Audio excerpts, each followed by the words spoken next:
Chuck Todd is NBC's political director and moderator of Meet the Press. Chuck, good morning. So let's look ahead around the corner to tomorrow's Republican National Convention. As Kelly said, the president is saying he's got some announcement on therapeutics today that may come as news to the FDA, which he, of course, criticized yesterday.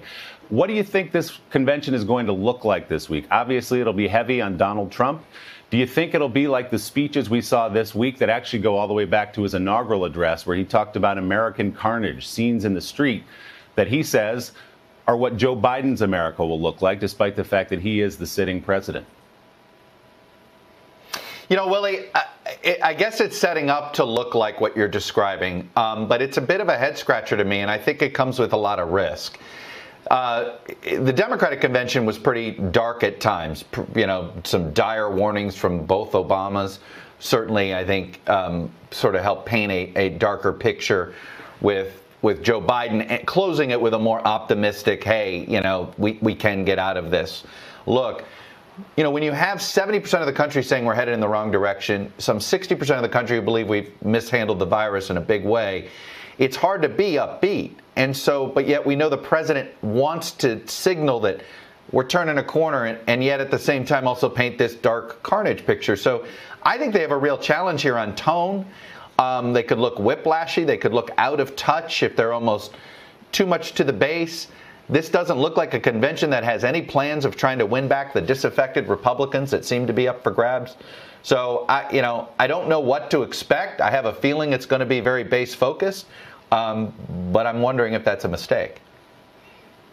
One thing we know based on the lineup that the Republican National Convention has released already, there will be many, many members of the Trump family speaking. Let's look back to the DNC last week. You started to talk about it, Chuck.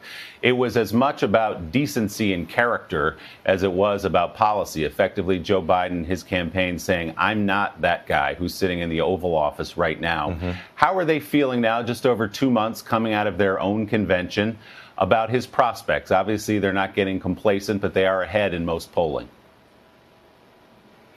Look, the Biden campaign feels pretty good, but, you know, if you talk to folks that are veterans of the Clinton campaign, you hear some nervousness, and there's a reason for that.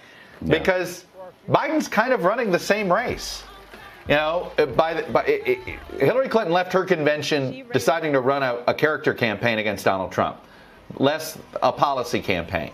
Now, she didn't have the United Democratic Party behind her the way Joe Biden has his, and she had higher negatives associated with her than Joe Biden does him.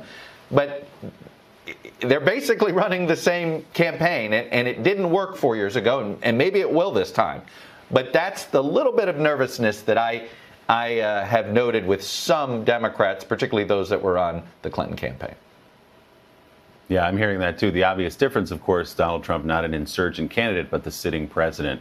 Chuck Todd, correct. Thanks so much. We'll, of course, we'll look for much more on Meet the Press when Chuck talks about the Republicans' turn at the RNC with senior advisor to the Trump campaign, Jason Miller. And NBC, of course, will have complete coverage of the Republican National Convention. That starts tomorrow night at 10 o'clock Eastern.